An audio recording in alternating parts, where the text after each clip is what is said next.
تازہ ترین ویڈیوز کے لیے چینل کو سبسکرائب کر کے بیل آئیکن اور آل نوٹیفیکیشن پر کلک کریں۔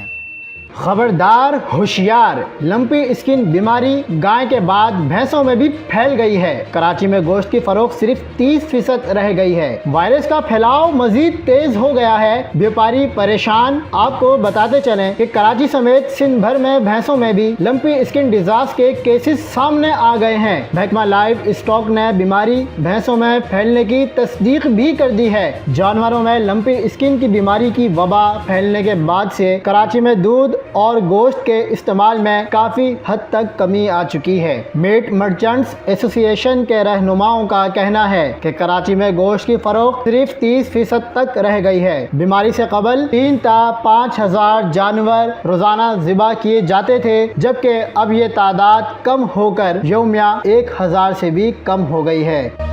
مزید خبروں کے لیے دیکھتے رہیے حق پاکستان نیوز۔